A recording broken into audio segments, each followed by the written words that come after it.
আসসালামু আলাইকুম গাইস, সবাই কেমন আছেন? আশা করি সবাই ভালো আছেন। তো সবাইকে স্বাগত আমার চ্যানেলে, সাইকেল 825 চ্যানেলে সবাইকে স্বাগতম জানাই।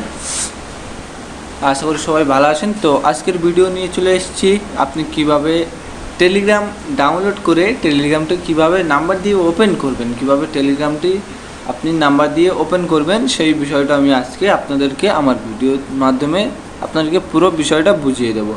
তো যারা নতুন আছেন আমার চ্যানেলটিকে সাবস্ক্রাইব করে পাশে থাকবেন, পাশে থাকা বেল আইকনটি বাজিয়ে দিবেন, যাতে আমি নতুন নতুন ভিডিও ছাড়তেই আপনাদের কাছে সবার প্রথমে নোটিফিকেশান চলে যায়। তো বেশি দেরি না করে চলো মূল কাজে যাওয়া যাক। তো প্রথমে কি করতে হবে, গুগল প্লে স্টোরে চলে আসবো। যাদের আইফোন আছে তারা কি করবেন, অ্যাপ স্টোরে চলে আসবেন। তো আমরা কি করব, গুগল প্লে স্টোরে আসবো। গুগল প্লে স্টোরে আসার পরে সার্চ বারে সার্চ করতে হবে টেলিগ্রাম, TELIGRAM, টেলিগ্রাম সার্চ করে এখানে টেলিগ্রাম লেখার পরে এখানে সার্চ করবেন। তো টেলিগ্রাম সার্চ করার পরে দেখতে পাচ্ছেন এখানে কিন্তু টেলিগ্রাম অলরেডি এখানে দিয়ে দিয়েছে। তো আমার এখানে যেহেতু ডাউনলোড করা আছে, ঠিক আছে, আমার এখানে ডাউনলোড করা আছে। তো আপনারা কি করবেন, আপনারা প্রথমে ডাউনলোড করে নেবেন। আপনাদের এখানে ইনস্টল বলে একটা নোটিফিকেশান দেখাবে। আপনারা কি করবেন, ওই ইনস্টল মেরে আপনারা ইনস্টল করে নেবেন। ডাউনলোড করে নেওয়ার পরে কী করবেন, আপনারা ওপেনে ট্যাপ করবেন। এই যেরকম ওপেন আছে আপনারা ওপেনে ট্যাপ করবেন। তো ওপেনে ট্যাপ করার পরে এখানে যেহেতু আমার টেলিগ্রাম লক করা আছে, আপনাদের কিন্তু লক করা থাকবে না, আপনারা ডাউনলোড করে নেবেন, আপনাদের অটোমেটিকই ঢুকিয়ে দেবে। তো আমার এখানে আপনারা ওপেন করার পরে ওপেনে ট্যাপ করার পরে এখানে আসবে স্টার্ট মেসেজ।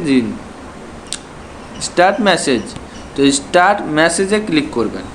স্টার্ট মেসেজে ক্লিক করার পরে এখানে আপনাদের যে নাম্বারটা দেওয়ার আছে আপনাদের সেই নাম্বারটা দিয়ে দেবেন। যদি আপনি বাংলাদেশ হয়ে থাকেন তাহলে কি করবেন, এখানে কিন্তু আপনারা এখানে উপরে এই যে এটা দেখতে পাচ্ছেন, এখানে ক্লিক করে কিন্তু এখানে আপনারা বাংলাদেশ সিলেক্ট করে নিতে পারেন। আমি এখানে ট্যাপ করে দেখিয়ে দিচ্ছি একবার। এখানে কিন্তু প্রচুর পরিমাণে যতগুলো দেশ আছে সব দেশেরই এখানে কিন্তু পতাকা আছে। এখানে আপনারা চাইলে যে কোনো একটা পতাকা নিয়ে নিতে পারেন। তো আপনি যদি বাংলাদেশি হন তাহলে কিন্তু এখানে আপনি বাংলাদেশ সার্চ করলে কিন্তু বাংলাদেশ চলে আসবে। যেহেতু আমি ইন্ডিয়ান, তো আমি এখানে কি করব, আমার ইন্ডিয়ান এখানে দিয়ে দেবো। আমাদের যেহেতু ইন্ডিয়ান নাম্বারে ফার্স্টে 91 হয়, তো এখানে কিন্তু আমি 91 লিখে দিলে কিন্তু এখানে অলরেডি অটোমেটিকই কিন্তু ইন্ডিয়ান উঠে আসবে। এখানে যদি আপনি বাংলাদেশি হয়ে থাকেন তাহলে বাংলাদেশি নাম্বার এখানে কত আছে আমি যদি দেখাই, এখানে 880। এখানে যদি আপনি 880 লেখেন তাহলে কিন্তু এখানে অটোমেটিকই বাংলাদেশ চলে আসবে, ঠিক আছে, বাংলাদেশ সিলেক্ট হয়ে যাবে। এবার আপনি বাংলাদেশ হয়ে থাকলে আপনি এখানে কী করবেন, আপনার বাংলাদেশি নাম্বারটা এখানে দিয়ে দেবেন। যদি ইন্ডিয়ান হয়ে থাকেন তাহলে +91 দিয়ে এখানে ইন্ডিয়ান নাম্বারটা দিয়ে দেবেন। তো আমি আমার ইন্ডিয়ান নাম্বারটা এখানে দিয়ে দিচ্ছি। তো আমি কিন্তু এখানে আমার অলরেডি আমার ইন্ডিয়ান নাম্বারটা এখানে দিয়ে দিয়েছি। তো এখানে নাম্বার দেওয়ার পরে কি করবেন, এখানে নিচে দেখবেন একটা ডান দিকে একটা চিহ্ন মতো থাকবে, একটা তীর মতো চিহ্ন থাকবে। এখানে আপনারা কি করবেন, এটার উপরে ক্লিক করে দিবেন। তো এটার উপরে ক্লিক করার পরে এটা একটু লোডিং হবে। তো একটু লোডিং নেওয়ার পরে আপনাদের অটোমেটিক এরকম একটা অপশানে নিয়ে চলে আসবে। আপনারা প্রথমে কি করবেন, এখানে কিন্তু আপনাদের একটা জিমেল দিতে হবে, ঠিক আছে, একটা জিমেল আইডি কিন্তু এখানে আপনাদেরকে বসাতে হবে, ঠিক আছে। পরবর্তীতে আপনি নাম্বারটা দিবেন। নাম্বারে আপনার পরবর্তীতে যখন আপনি টেলিগ্রামটি ডিলিট করে দিবেন, আবার যে আইডিটা টানবেন যে নাম্বারে, সেই নাম্বারে কিন্তু কোড ঢুকবে না। আপনার যে জিমেলটা এখানে দিবেন সেই জিমেলে কিন্তু আপনার কোডটা ঢুকবে, ঠিক আছে। সেই কোডটা নিয়ে আপনি পরবর্তীতে টেলিগ্রাম আবার নতুন করে ডাউনলোড করে সেই টেলিগ্রামটা কিন্তু আপনি আবার লগ ইন করতে পারবেন, সেই টেলিগ্রাম আইডিটা, ঠিক আছে। তো এইভাবে কিন্তু এই কারণে কিন্তু জিমেলটা দেওয়া হচ্ছে। তো আমি এখানে আমার জিমেলটা দিয়ে দেবো। তো এখানে আপনি চাইলে আপনার জিমেলটা এখানে কিবোর্ডের মাধ্যমে লিখে দিতে পারেন, অথবা নিচে দেখবেন, এই যে বাম দিকে নিচে দেখবেন সাইন ইন এট গুগল। তো আপনারা যদি এটার উপরে টাচ করেন আপনাদের যতগুলো জিমেল আইডি আছে আপনাদের কিন্তু এখানে শো করবে। আমার যেহেতু 3টা জিমেল আইডি, আমার কিন্তু 3টা জিমেল আইডি এখানে শো করছে। তো এর মধ্যে আমি একটা জিমেল আইডি নিয়ে নেব। তো আপনারা জিমেল আইডিতে ক্লিক করার সাথে সাথে কিন্তু আপনাদের অটোমেটিকই আপনার যে নাম্বারটি দিয়েছেন সেই নাম্বারে কিন্তু একটা কোড ঢুকবে। এই যে এখানে দেখেন, এখানে দেখাচ্ছে আমি যে নাম্বারটা দিয়েছি, এখানে কিন্তু আমার নাম্বারটা দেখাচ্ছে। তো এই নাম্বারটা যদি আপনার মোবাইলে যদি থাকে তাহলে কিন্তু আপনাদেরকে এখানে কোড ভেরিফিকেশন করতে হবে না। যদি নাম্বারটা আপনার মোবাইলে যদি থাকে তাহলে অটোমেটিকই হয়ে যাবে। আর যদি নাম্বারটা যদি আপনার বন্ধুবান্ধবের নাম্বার হয় বা পরিবারের অন্য কারোর নাম্বার হয় তাহলে কিন্তু তাদের মোবাইলে কিন্তু ওটিপিটা যাবে। তো আপনারা তাদের থেকে ওটিপিটা নিয়ে এখানে ভেরিফিকেশান করবেন, ঠিক আছে। তো আমি সব কিছু দেখিয়ে দেবো। আমার যেহেতু নাম্বারটা আমার মোবাইলে নেই, এটা আমার পরিবারের নাম্বার। তো আমার পরিবারের নাম্বার কিন্তু আমি এখানে দিয়েছি। দিয়ে এবার আমার পরিবারের যে মোবাইলের নাম্বারটা আছে সেই মোবাইলে কিন্তু অটোমেটিক কিন্তু সেই ভেরিফিকেশান করার কোডটা কিন্তু ঢুকে গেছে।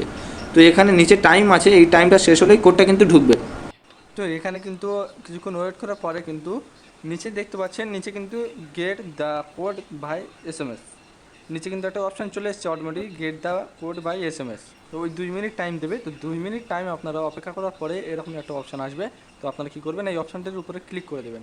এই অপশানটির উপরে ক্লিক করে দেওয়ার সাথে সাথে যে নাম্বারটা দিয়েছিলেন সেই নাম্বারের কিন্তু কোডটা ভেরিফিকেশন করা কোডটা কিন্তু সেই নাম্বারেই যাবে। তো আমার এখানে কিছুক্ষণ ওয়েট করার পরে কিন্তু যে নাম্বারটা দিয়েছিলাম সেই নাম্বারে কিন্তু কোডটা ঢুকে গেছে। তো এখানে কয়টি কি কোড ঢুকবে সেই নাম্বারে দেখবেন যে পাঁচটা নাম্বার কোড ঢুকেছে। তো সেই কোডটা কী করবেন, এখানে দিয়ে দেবেন। তো আমি কী করছি, আমি কিন্তু আমার পরিবারের সেই মোবাইল থেকে আমি কোডটা নিয়ে কিন্তু এখানে দিয়ে দিচ্ছি, ঠিক আছে। তো আমি কিন্তু এখানে কোডটা দিয়ে দিয়েছি। কোডটা দেওয়ার সাথে সাথে অটোমেটিকলি কিন্তু এরকম একটা অপশানে নিয়ে চলে আসবে, যেখানে আপনার উপরে দেখাবে যে প্রোফাইল ইনফো। এখানে কিন্তু আপনার উপরে দেখাবে যে প্রোফাইল ইনফো, এরকম একটা অপশান নিয়ে চলে আসবে। ফার্স্টে তো তার নিচে লেখা থাকবে এখানে কী আছে, ফার্স্ট নাম। আপনার এখানে লেখা থাকবে যে ফার্স্ট নাম, আবার নিচে লেখা থাকবে লাস্ট নাম, দুইটা অপশান থাকবে। তো আপনারা চাইলে এই দুটার মধ্যে যে কোনো একটাতে আপনারা কী করবেন, আপনাদের মন মতো একটা নাম এখানে দিয়ে দেবেন। আপনারা চাইলে নিজের ইচ্ছা মতো নিজের নামটা দিতে পারেন, নিজের অরিজিনাল নামটা দিতে পারেন, বা চাইলে বন্ধুবান্ধব বা ভাই বোনের বা পরিবারের যার কোনো নামটা এখানে দিতে পারেন। আর সবথেকে বেস্ট অপশান হচ্ছে নিজের অরিজিনাল নামটা দেওয়া, ঠিক আছে। তো আপনারা চাইলে নিজের অরিজিনাল নামটা দেওয়ার চেষ্টা করবেন। তো আমি এখানে আমার নামটা দিয়ে দিচ্ছি। করবেন যেমন ফার্স্ট অফ অল একটা তীর অপশানে, একটা চিহ্ন অপশানে ক্লিক করেছিলেন ডান দিকে নিচে, ঠিক তেমনভাবে ওই অপশানটিতে আরও একবার ক্লিক করবেন। তো ওটা ক্লিক করার সাথে সাথে কিন্তু অলরেডি অটোমেটিকই কিন্তু আপনার এখানে কিন্তু টেলিগ্রাম আপনার পুরো ওপেন হয়ে যাবে, ঠিক আছে। যদি এমন পারমিশন চায় তাহলে ওকে করে দিবেন। এই এখানে কিন্তু আপনার পুরো একদম কিন্তু আপনার টেলিগ্রাম পুরো ওপেন হয়ে গেছে, ঠিক আছে। আপনার কিন্তু টেলিগ্রাম পুরো ওপেন হয়ে গেছে। তো আপনার যদি কোনো কন্ট্যাক্ট নাম্বারে কেউ যদি থাকে তাহলে কিন্তু আপনার এখানে দেখিয়ে দেবে, ঠিক আছে। তো টেলিগ্রাম এই হচ্ছে, টেলিগ্রামে আপনি এমনভাবে লগ ইন করতে হয়। তো আশা করি সবাই সব বিষয়টা বুঝতে পেরেছেন। তো পরবর্তীতে যদি কারোর টেলিগ্রামের বিষয়ে আরও কিছু জানা থাকে তাহলে আমাকে আমার কমেন্ট বক্সে এসে বলতে পারেন, আমি দ্বিতীয়বার ভিডিও করে আপনাদেরকে দিয়ে দেবো, ঠিক আছে। তো আপনারা ভিডিওটি আমার যদি ভালো লেগে থাকে তাহলে যারা নতুন আছেন সাবস্ক্রাইব করে পাশে থাকবেন। তো সবাই ভালো থাকবেন, সুস্থ থাকবেন, দেখা হচ্ছে নতুন ভিডিওতে। আল্লাহ হাফেজ।